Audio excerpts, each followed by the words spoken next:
At Grandma's birthday banquet, she asked me to choose a partner for an arranged marriage. I glanced at Ethan, who was dressed impeccably, exuding a cold and distant aura, as if nothing could touch him.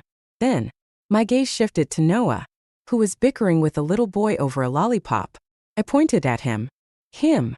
When I stepped into the banquet hall, the first person I saw was Ethan. He stood there, tall and straight, his posture like an icy, untouchable mountain. My eyes couldn't help but be drawn to him in the crowd. Ethan noticed my gaze but turned his face away, his indifference exactly the same as it had been in my previous life. I turned away and walked to the farthest corner from him. I didn't want to linger, fearing I would drown in the flood of painful memories from the past. May the birthday star live as long as the eastern sea and as enduring as the southern mountains. Amid the cheers, Grandma was wheeled out of her room on the first floor. Mason pushed through the crowd, searching for me.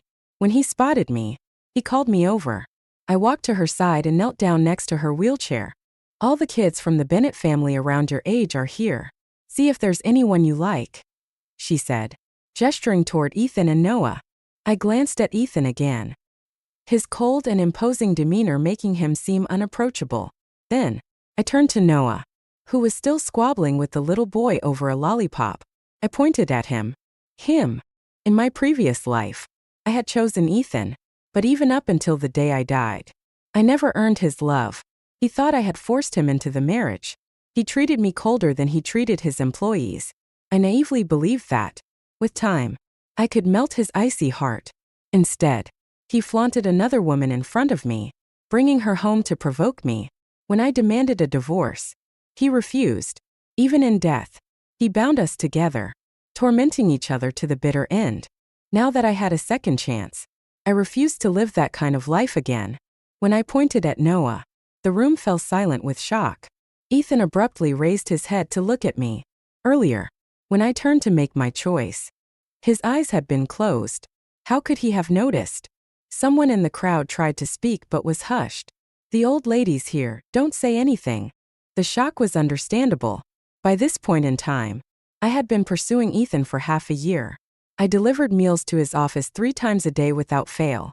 On weekends and holidays, I went to his company to wait for him. My persistence had made me a well-known fangirl of his.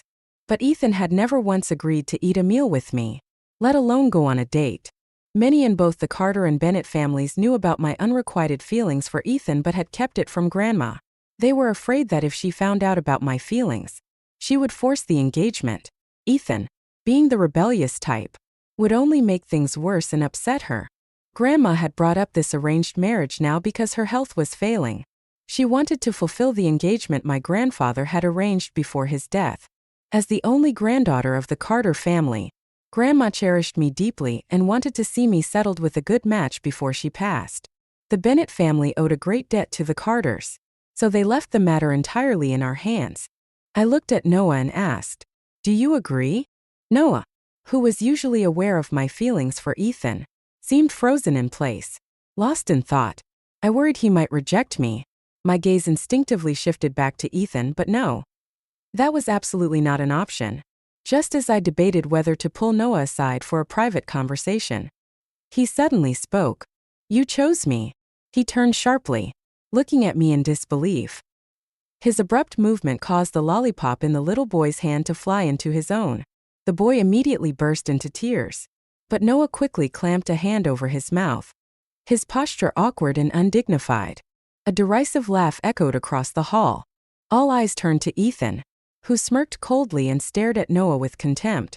The atmosphere in the hall grew tense and awkward. I ignored Ethan, despite his young age. He had already taken control of half the Bennett family's business empire and was used to doing things his way. I turned back to Noah and repeated, "Do you agree?" I stared at Noah and asked him again. Beads of sweat formed on my forehead, betraying my nervousness. I wasn't sure what he was thinking.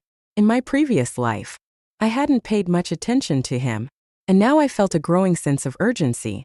Noah looked at me for a moment before nodding. I finally let out a breath of relief. What a good person. I'd have to thank him properly later. He must have been worried about me losing face and didn't want to reject me in front of everyone. After all, We'd had no connection before this moment. And until today, I'd been obsessively chasing after another man. Any other man in his position probably wouldn't have agreed. But now that I've been reborn, I know that Grandma's passing is only a few days away. If Noah hadn't agreed, I wouldn't have been able to find someone else to put Grandma at ease and allow her to leave this world with peace of mind. In my previous life, I had chosen Ethan. To my surprise, he didn't reject me outright at the time. Instead, he had a private conversation with me afterward, explaining that he had agreed only out of consideration for Grandma's health and telling me not to overthink it. When Grandma passed away, she held my hand together with Ethan's, urging us to take care of each other. After her funeral, Ethan's parents began pressing for our wedding. I thought we hadn't spent enough time together and worried he would feel forced into it, so I kept delaying. But Ethan agreed before I could say anything, telling me not to play coy. He said he wouldn't disobey Grandma's dying wish. Not long after, we got married.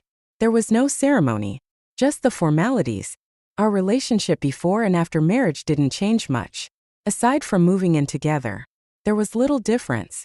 For 5 years, Ethan remained cold and indifferent to me. Other than a few social events I had to attend with him, he rarely spoke to me. One night, I worked late, and a colleague offered me a ride home since it was on his way. Ethan happened to see us when he got home. Perhaps it triggered his possessiveness, but he rushed over and punched my colleague. That night, we had a huge argument, the first real fight since I had met him. After that, he stopped coming home regularly. Angry and hurt, I didn't try to patch things up. We were locked in a cold war until the day he brought another woman home, holding her close as if to flaunt her in front of me. That was the final straw.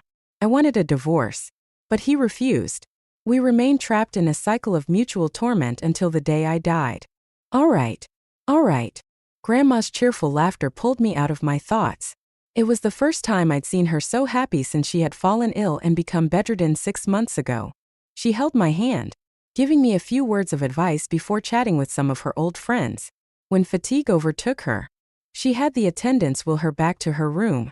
Left to myself, I scanned the room until I spotted Noah. I walked over and pulled him aside. "Thank you for helping me. Don't feel pressured. Once Grandma has passed peacefully, we can." I began, but Noah suddenly raised his hand to stop me. "Don't move. Stay here and wait for me." Then he ran off toward the Bennett estate next door. Less than 5 minutes later, he was back, carrying a box. Opening it, he pulled out a stack of certificates. I majored in computer science in college. These are my competition awards from back then. I'll admit, I've always been a bit laid back. But I'm not dumb. I can code and develop programs. I won't be aimless or starve just because my family doesn't help me out. As he spoke, he pulled out a property deed, 2 car keys, and a bank card. "This is what I earned from developing games with friends. The apartment is a 2-bedroom unit in the city center. Nothing fancy, but the location's good. As for the cars, there are 2 of them. If there's something you like, feel free to use it." Noah said, "There's only about $1 million in the account right now, not much. But you can spend it. I'll make more. A lot more. Don't worry."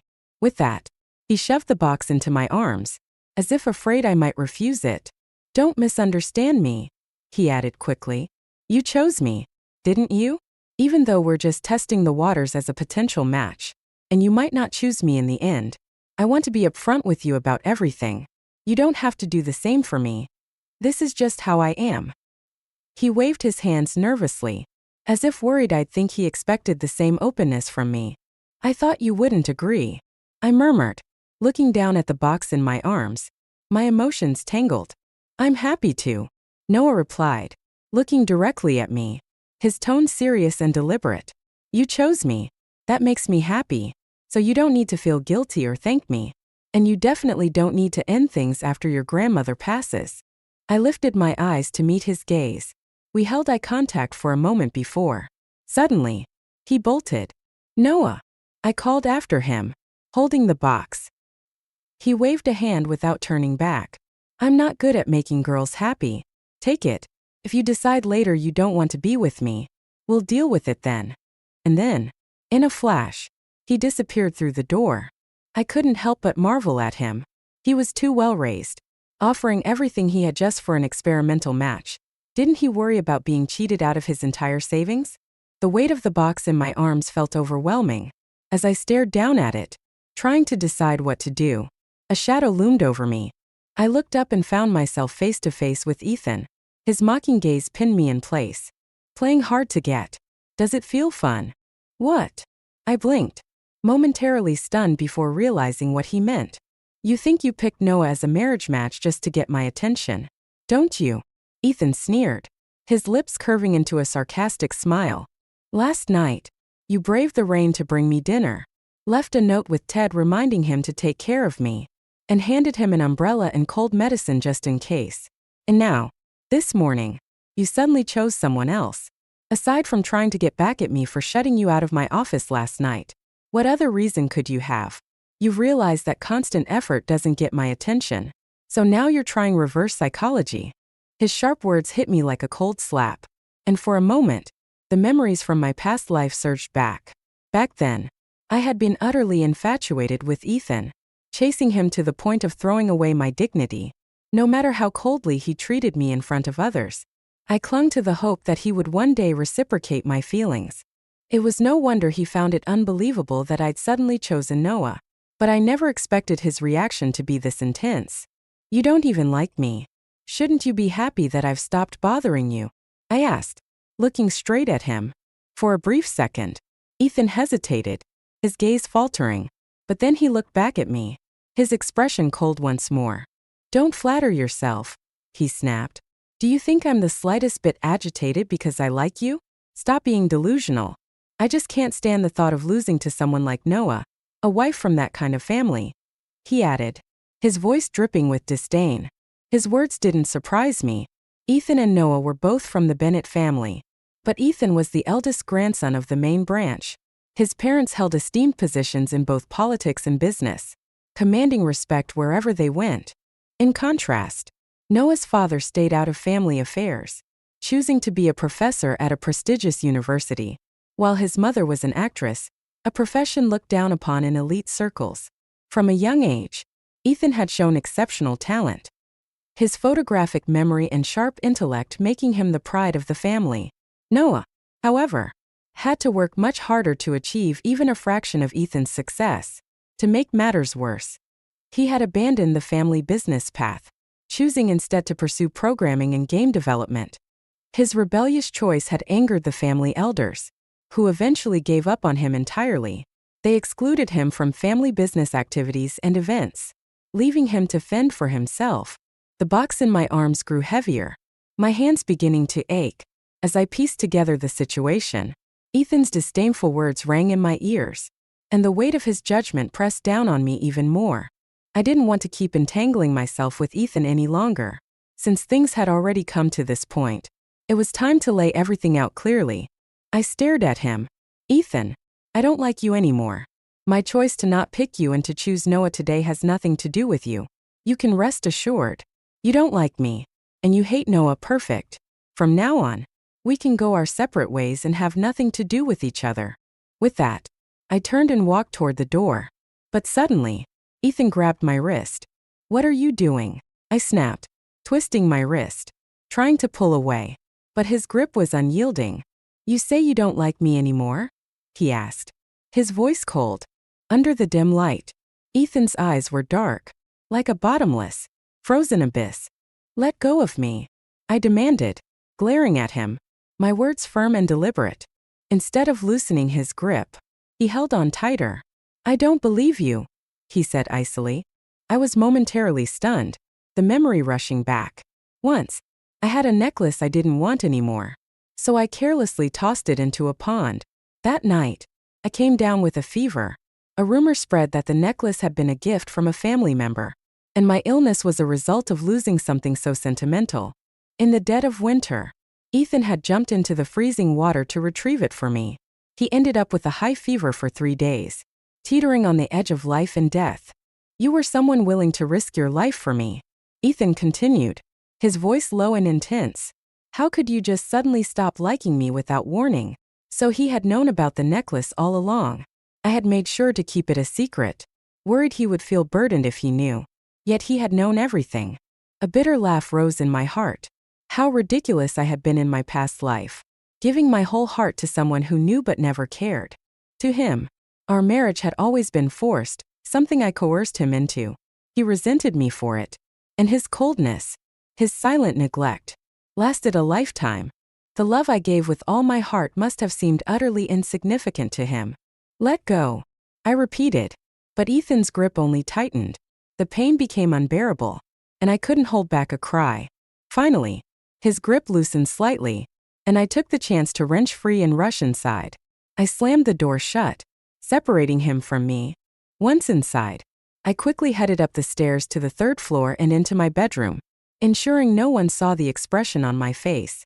The moment I shut the door behind me, my strength gave out, and I slid down to the floor. In my past life, at the end of it all, I couldn't help but harbor resentment. Ethan had always had a choice not to marry me, not to accept me as his arranged partner, not even after Grandma's passing. Yet he did marry me, and then blamed me for everything, dragging us both into a lifetime of misery. His initial decision was made for Grandma's sake, and later out of obligation to her final wish. But no matter the reason, it had all started because I had chosen him at the banquet. I couldn't deny it. The suffering I endured in my past life was the result of my own choices. A thud snapped me out of my thoughts. The box Noah had given me tipped over, spilling the bank card, property deed, and car keys onto the floor. It was a stark reminder that those were events from another life. I patted my face lightly, trying to pull myself together. This life would be different. I wouldn't make the same mistakes. The next morning, I was jolted awake by one of Grandma's attendants, urging me to wash up and come downstairs. I thought Grandma needed me for something urgent, but when I reached the living room, I saw Noah waiting there. He had swapped the casual t-shirt he wore to last night's banquet for a sleek black suit. It made him look far more formal. "Good morning. Where's Grandma?" he asked. I greeted Noah with a nod and glanced around, but I didn't see Grandma anywhere. She asked Mrs. Zhang to take her to the back garden for some fresh air, Noah explained. His face slightly flushed. She also said she wants us to move in together, he added, lowering his head as his ears turned red, as if they might start bleeding from embarrassment. When Noah mentioned this, it reminded me of my previous life. After I chose Ethan as my marriage partner, Grandma gave us a house the very next day, insisting that we move in together to build our relationship. "Do you not want to?" I asked, seeing how flustered Noah looked. "No." Noah immediately lifted his head, blurting out, "I'm willing." His gaze met mine for a brief moment before his face turned crimson. He quickly looked away, avoiding eye contact. His shy and innocent reaction to relationships made me feel a pang of guilt. After experiencing the pain of a failed marriage in my previous life, I had no expectations for love in this one. To me, this arrangement was merely to give Grandma peace of mind. But for Noah, he was dragged into this arrangement because of my choice. If he had no feelings for me or didn't hold any hopes for this relationship, it would have been easier for me. While Noah and I were chatting, my luggage had already been packed by the house staff. At some point, Mrs. Zhang had returned from the garden and handed me a set of keys. "The old lady has already transferred ownership of the house to your name," she said. "It's the closest and best one near your workplace." In my previous life, I had been thrilled at the opportunity to live with Ethan and accepted Grandma's arrangement without hesitation. But now, knowing Grandma only had a few days left, I just wanted to stay by her side. Mrs. Zhang seemed to notice my hesitation. She placed a hand on my arm and said, "The old lady just asked for water again. She's not in great shape and doesn't want you to see her like this. She's lived a full life, seen everything, and has no regrets. After your grandfather passed, she felt life had lost its meaning. But when your parents had their accident and you were still so young, she pushed through. With the company also losing a pillar, she carried the weight all these years. As long as you're happy, she'll leave this world without regrets." I knew that everyone had already noticed how frail Grandma was. She spent more than half her day asleep now, and there was no telling when she might not wake up again. That's why she had left the hospital and returned to the family home, wanting to spend her final days there. I nodded silently, the heaviness in my heart growing. The driver eventually dropped Noah and me off at the house Grandma had arranged. The cool autumn breeze brushed past us, carrying the familiar scent of osmanthus blossoms, pulling me out of my thoughts. Noah stepped out first, then walked around to open my door. I looked up at the house, a place so familiar it felt like it was etched into my bones. But as I prepared to step out, my foot felt as if it were weighed down by 1,000 pounds. In my previous life, Ethan and I only stayed in this house for a few days before Grandma passed away. After we married, I moved into Ethan's home, and this house remained empty. Later, during our Cold War, after Ethan brought another woman into our home, I moved back here alone. Ethan followed me, claiming he wanted to keep an eye on me. Afraid I'd bring another man here and embarrass him, he even used it to block my attempts to divorce him, saying, "You forced me into this marriage, so you'll suffer through it with me for life." I couldn't stop Ethan from moving in, but this house was a gift from Grandma, a place that symbolized her hopes for my happiness. I didn't want a third person to invade it. I made my boundary clear. Ethan surprisingly didn't push further and accepted it. After that, we returned to the way things were early in our marriage, cold and distant. He focused on his work every day, and I stayed in this house, trying to carve out a semblance of peace. I focused on my own life. I no longer tried to warm Ethan's cold demeanor with my enthusiasm. I stopped delivering meals to him, worrying about him being too hot or too cold, and I even began avoiding the times he was home. Unless it was absolutely necessary, I made sure we didn't see each other. That was how we lived for 2 years, distant, cold, and indifferent, until I was sent to a remote mountain region on a business trip. A sudden earthquake ended my short and painful life. This house carried so many painful memories that I didn't want to step into it at all. "What's wrong?" Noah finally asked, noticing I hadn't gotten out of the car. His eyes widened when he saw my pale face. "Are you feeling unwell?" He looked at me nervously, his hand reaching out slightly as if he wanted to check on me but didn't dare. Beads of sweat formed on his forehead. "I'm fine," I said, steadying his slightly trembling hand and meeting his gaze.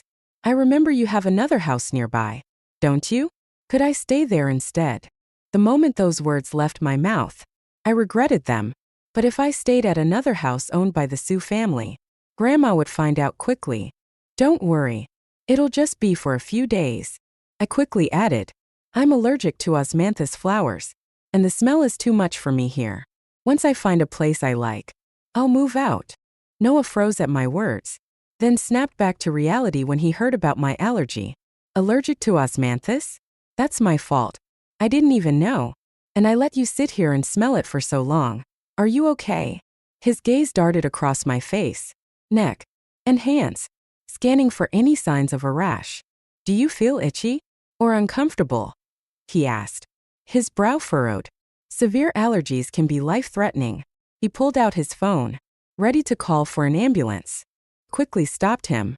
His anxious actions eased the heavy weight in my heart, and I found myself smiling. "You didn't know I was allergic, so it's not your fault. And it hasn't been that long, nothing serious. I'm not feeling unwell right now, but if I stay longer, who knows?"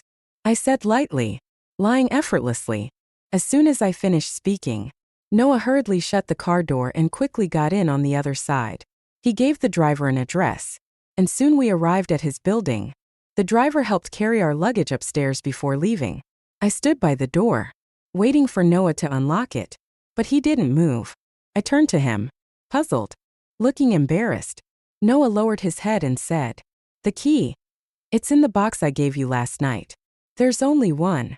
He raised his hand slightly, as if to emphasize this point. "Just one key? You gave it to me?" I asked, surprised. "I was too excited and didn't think it through," he admitted sheepishly. "I live alone, so I never made a spare." Looking at his awkward demeanor, I couldn't help but tease him. "What if I hadn't come here today? How would you get into your own house without the key?" "If I gave the key to you, it's yours now," Noah replied seriously. "I can always stay at my office."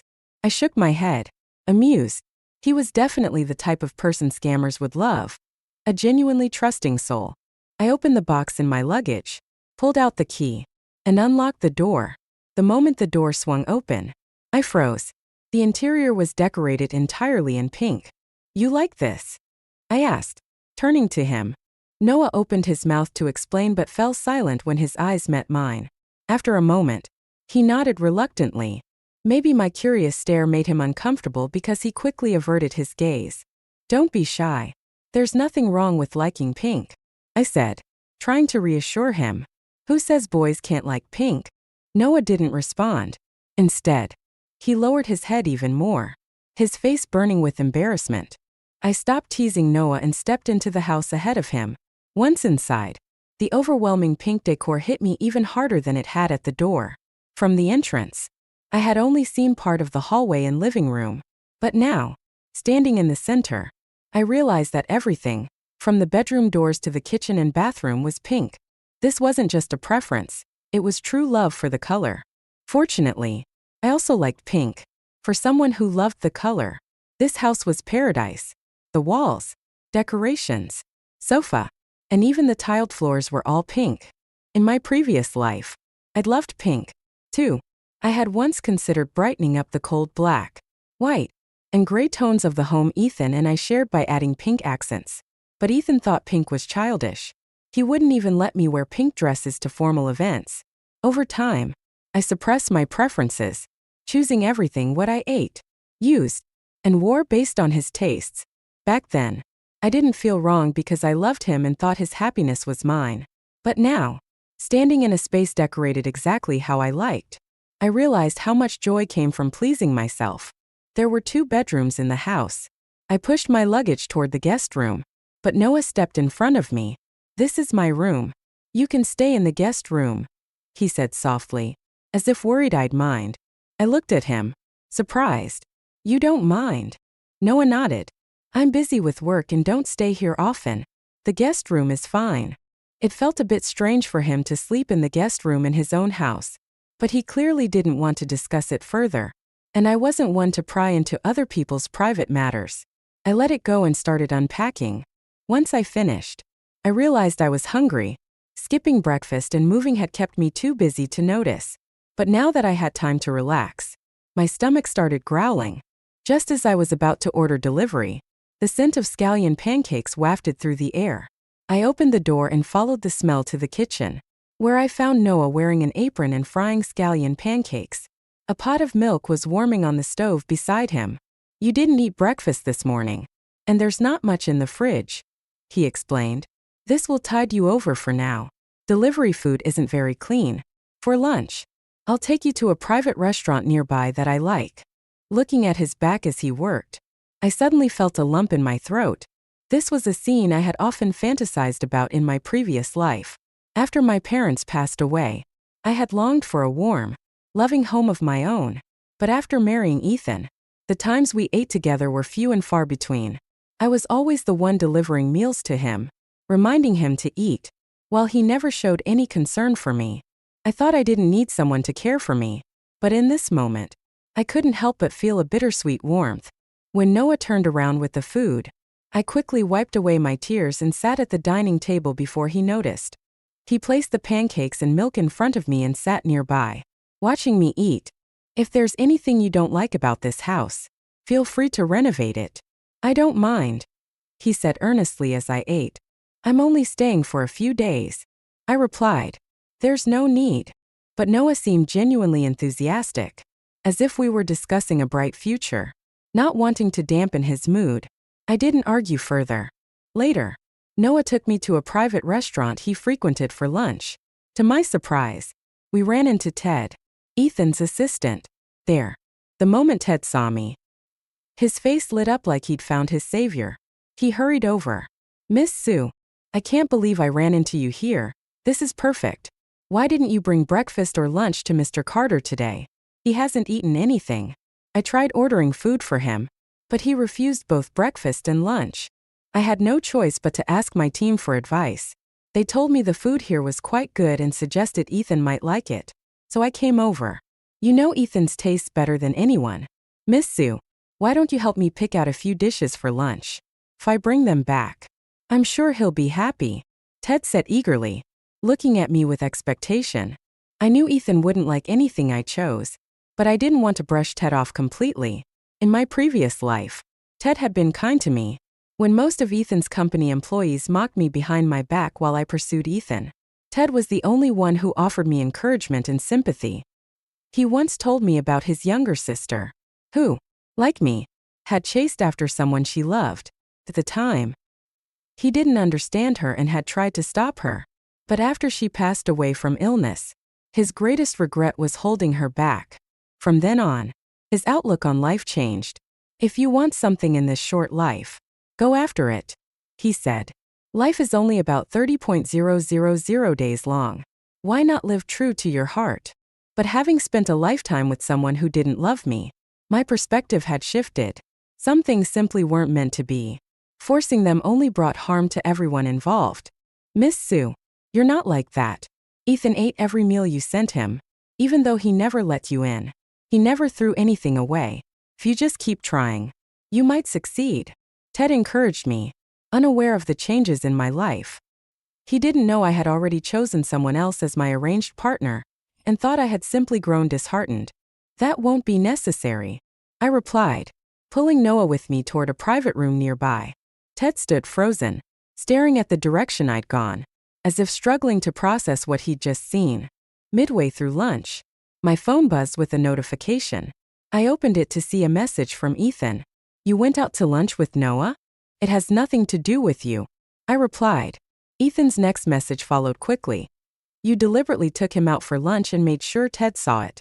Isn't this just a way to get my attention? I didn't even wait for him to finish typing. I blocked and deleted him without hesitation. Who was that? Noah asked, placing a plate of peeled shrimp in front of me. No one, I replied, turning my phone face down on the table. Picking up my chopsticks, I signaled the end of the conversation. Noah didn't ask further. However, throughout the rest of the meal, he seemed unusually quiet and distracted. What's wrong?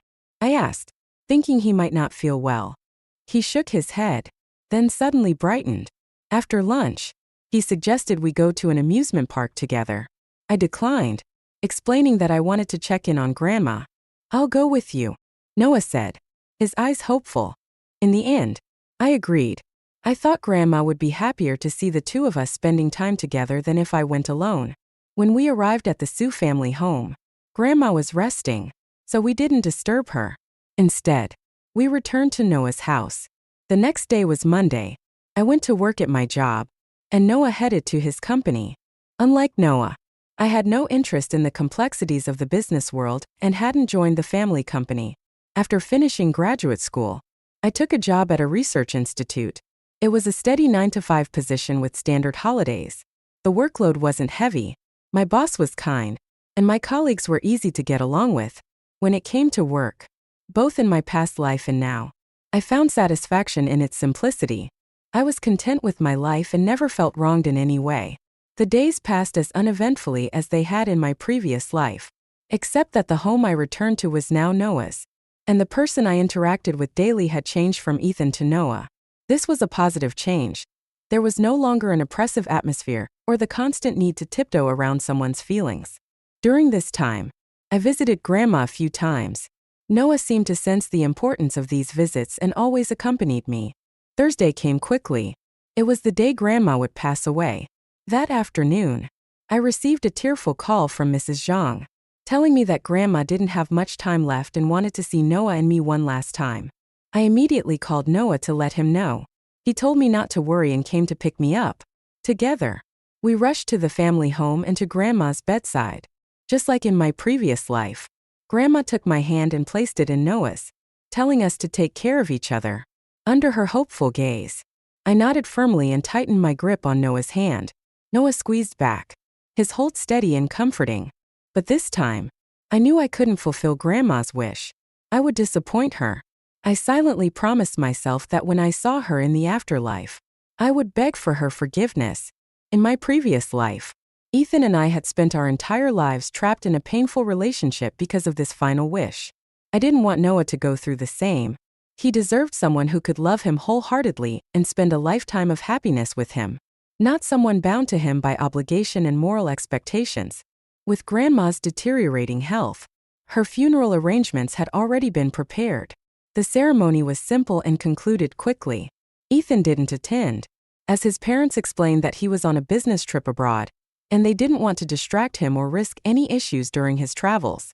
They decided to tell him about Grandma's passing after he returned. In my previous life, on this exact day, Ethan had also been scheduled to leave for a business trip abroad, but I had insisted he stay, dragging him into my grief and anxiety. Without my interference this time, our lives had stayed as parallel lines, barely intersecting. In truth, Noah and I were no different. We were also parallel lines, each walking our own path. After the funeral, I intended to move out of Noah's house. Over the past few days, I had been searching for a new place and had already found one. However, on the way back, I suddenly felt dizzy and fainted. I woke briefly to the sound of Noah's panicked voice, and I could feel the car making a sharp turn as he told the driver to head to the hospital. I didn't want to go. The hospital reminded me too much of losing my parents. The smell of disinfectant and sterile water filled me with dread. Noah had no choice but to take me back to his house instead. After that, I lost consciousness again. When I finally regained some awareness, it was faint. I vaguely saw Noah sitting by my side, using a towel to cool my forehead. "Don't worry. It's okay now," he said softly. "The doctor already came by. He said you're just overwhelmed with grief and haven't been resting well, so your body gave out temporarily. You'll be fine with some rest." I drifted off again, the exhaustion pulling me under. The next time I woke up, I was parched. I tried to open my eyes but couldn't. My body felt as heavy as lead, making it impossible to move. "Water," I managed to croak out. Almost immediately, a cup of warm water was brought to my lips. After that, I woke up intermittently. Each time, Noah was there. He was either cooling my forehead, sitting nearby working on his laptop, or simply watching over me. His attentiveness was remarkable. Any slight movement I made, and he was instantly aware. First, I thought he was just pretending to work on his laptop, but as the programs on his screen grew more complex and detailed, I realized he was genuinely working. His dedication and focus made me smile despite my condition. That night was the first time in years I'd fallen ill so badly, and the first time I'd felt so cared for. It was ironic that the person taking care of me was Noah, someone I barely knew before this arrangement. When I finally recovered, I knew I had to express my gratitude. I resolved to properly thank Noah for everything. I thought I would recover by the next morning, but my condition fluctuated for 3 days. During that time, Noah helped me take leave from work and stayed home with me the entire 3 days. When he wasn't checking on me, he was busy working on his programming. It was clear he had a lot on his plate, yet he never left my side. By the evening of the 4th day, I felt significantly better. My body was regaining strength, and I decided to get out of bed and fetch a glass of water for myself. I tried to be as quiet as possible, but even the smallest sound seemed to alert Noah, who was outside on a work call. "What are you doing up? Did I wake you?" he asked, hurrying over with concern. I shook my head. "I just wanted to get some water." "Stay still. I'll get it for you," he insisted, treating me like fragile porcelain. He helped me back into bed before striding out to fetch the water. I felt a little helpless. "I'm fine now," I said after finishing the glass he handed me. Noah reached out to lightly feel my forehead. "It's back to normal," he said, but added seriously, "Recovering from illness is like pulling out a thread, slow and delicate. You still need to rest. I've already extended your leave for a week. Use the time to fully recover." I wanted to protest, but when I met his earnest gaze and noticed the stubble on his cheeks from days of neglect, I could only nod. After sleeping for several days straight, I didn't feel like resting anymore. Sitting up in bed, I picked up my phone and had just unlocked it when a sudden flash of lightning lit up the room, followed by a crack of thunder. In an instant, a shadow fell over me, and I felt warm hands covering my ears. "Don't be afraid," Noah said softly, his voice soothing. "I'm not scared," I replied with a smile, gently pulling his hands away. Noah looked at me in surprise before quickly stepping back. "I wasn't trying to," he began, flustered. "When it thundered, I thought you might be scared." "How did you know I'm afraid of thunder?" I asked, curious. Even Ethan hadn't known that about me. On the night of my parents' car accident, there had been a thunderstorm. Ever since, I had dreaded stormy nights. But during my marriage with Ethan, I endured countless thunder-filled nights alone, teaching myself to suppress my fear. Those long nights helped me realize I was no longer the cherished princess my parents had once doted on. I had to face everything alone. Over time, I got used to it. I heard it from a friend. Noah explained, looking sheepish. He said most girls are scared of thunder, so I just assumed. His voice trailed off as he left the room, only to return a moment later with a glass of warm milk and a vintage record player. Listening to music helps calm the nerves. A better mood might help you recover faster, he said, placing the items on the bedside table. Soft, soothing music began to play in the background as Noah picked up his laptop. Now that you're awake, I'll stay in the living room so you can have some privacy. If you need anything, just call for me. With that, he gently closed the door behind him. Left alone in the room, I looked around, surrounded by pink walls bathed in the soft glow of the warm light. The music played softly, and the glass of milk sat invitingly on the bedside table. For the first time in a long while, I felt truly at peace. The gentle warmth of the room, the soft glow of the lamp, and the soothing music made me forget about the storm raging outside. I thought I had overcome my fear of thunderstorms long ago, but now I realized that it hadn't disappeared. It had just been buried deep within me. In the past, those stormy nights always left me tense. Yet tonight, I felt completely relaxed and at peace. Something in my heart seemed to have shifted. I caught a glimpse of myself in the dark reflection of my phone screen, noticing the faint smile tugging at the corners of my mouth. Suddenly, a chill washed over me, extinguishing that warmth.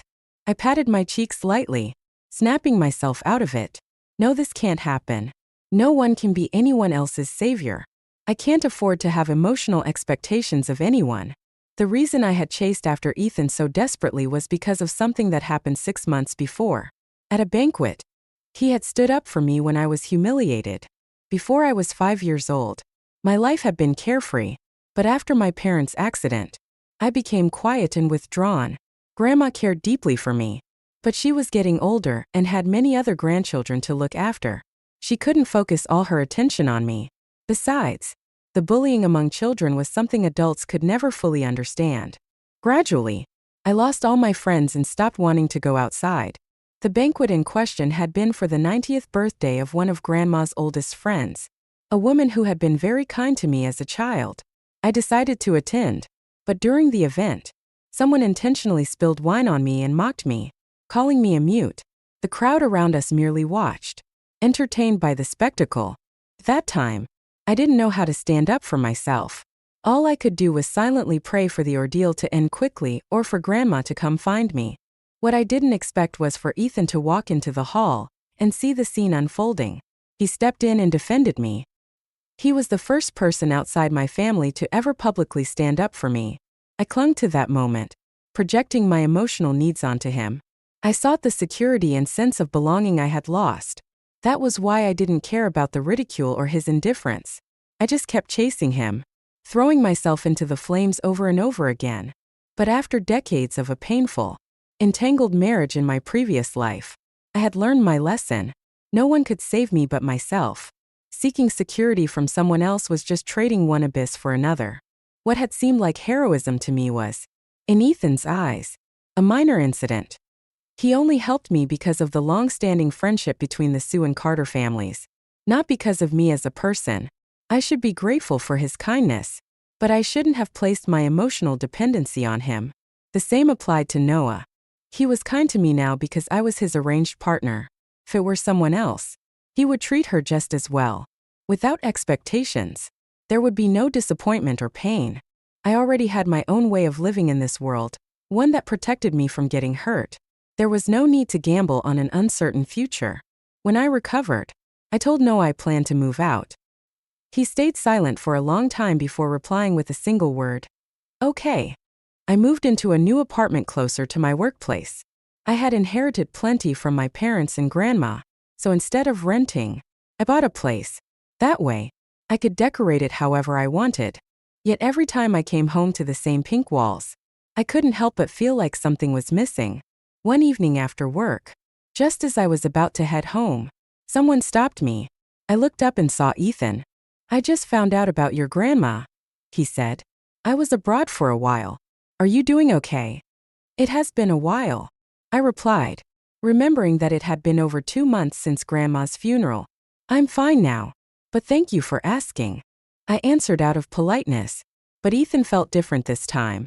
His demeanor wasn't like the aloof, immature Ethan I remembered.